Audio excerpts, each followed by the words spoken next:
always like the combine, Seth, because you get to see what the topics are that you get to kind of view the Texans through a national prism based on the questions that they're asking of both guys. Right, yeah. And I think with Caserio, for instance, I think there's going to be retroactive questions about C.J.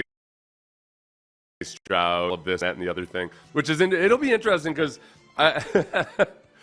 Nick will get credit for taking C.J. Stroud. Yet at the same point, I think the Texans pretty much had the attitude that, look, just like D'Amico had said long before the draft, before all the other speculation and flat out lying by media members.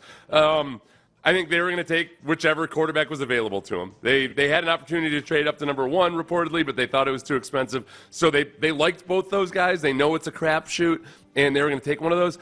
In answering that question, though, like, okay, well, would you have taken Stroud or what have you? Nick has to be careful because he never wants to insult CJ somehow and just saying, yeah, they're a dime a dozen, these QB prospects. We're just going to take whichever one was available to us. Yeah. He's lucky he was so good. Yeah. Which one are you more looking? He got up there and said, "No way in hell we were going to take Bryce Young." Are you kidding me? Look at him. He got squashed like a grape. I thought about taking him, then I saw him weigh in, and I thought he was some kid that had snuck in there. I thought he was a YouTuber.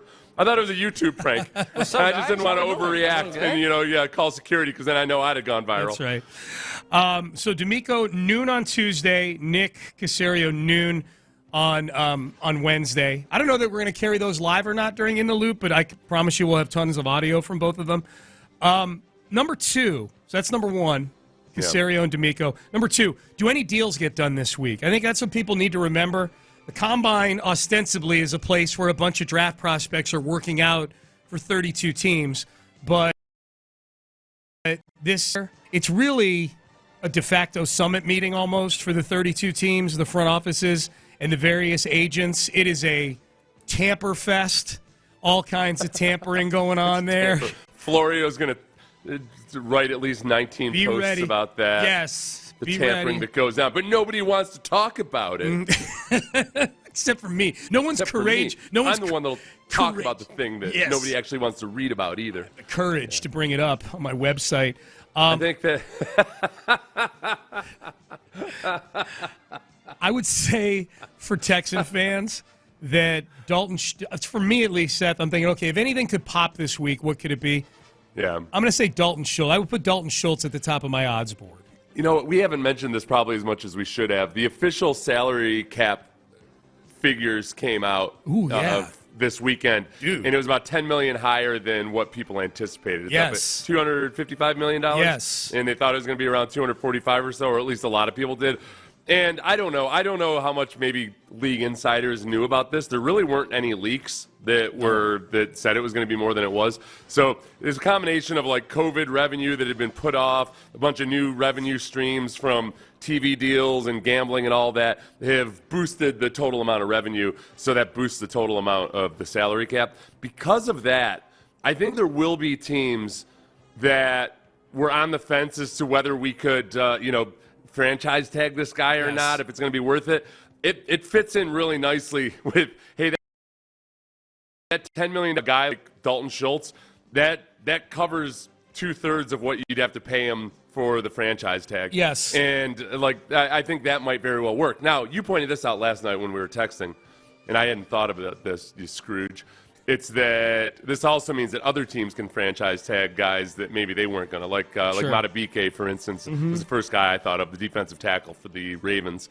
I would imagine that now the Ravens might feel like, okay, we had our plan for how we were going to get down to below the cap, but now we have this little bonus where, maybe we just go ahead, and if we can't come to a deal with Matabike, we just franchise tag. Yeah, or there may have been teams that were thinking, okay, we got to cut this guy, and there would have been cap casualties. Yeah. Like, I think overall this increase in the cap, it would have been better for the Texans if the cap did come in at 245 than 255.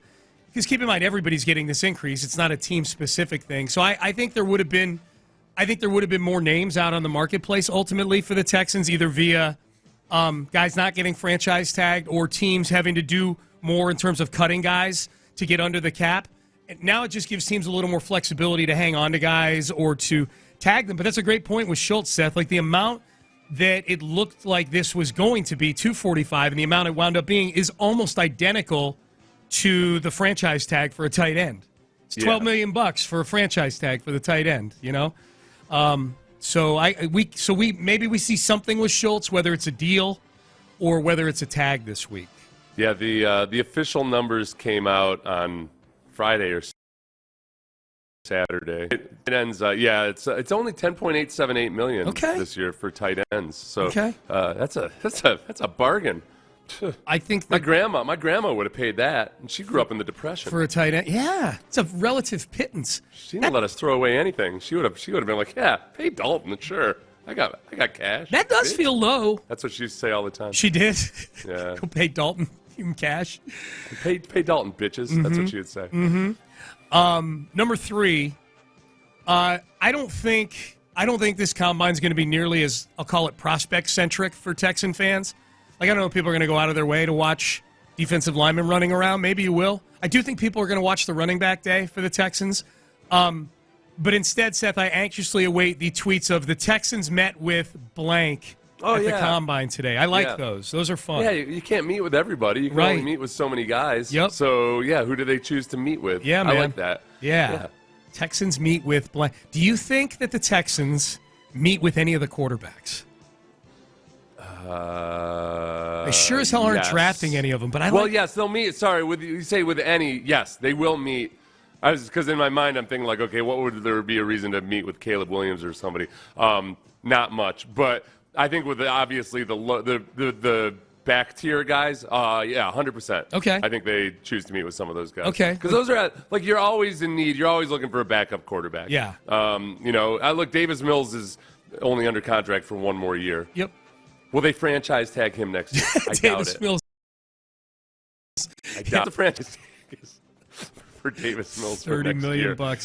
It's $38 million. Yeah, can't let D. Millie walk, man. Still got CJ under a rookie contract, so you can afford to pay his backup $38 million. Look, if Caserio wants to get fired because he wants to go back up to New England or something, that's what he would do. That would be like the death by franchise tag, suicide by franchise tag. Yeah. He would tag Davis Mills. That's right. Like, what are you going to do about it, huh, McNair family? He doesn't have a Lombardi trophy to tie to his bumper and drag around the parking lot, so he's just going to start doing irresponsible things with the roster.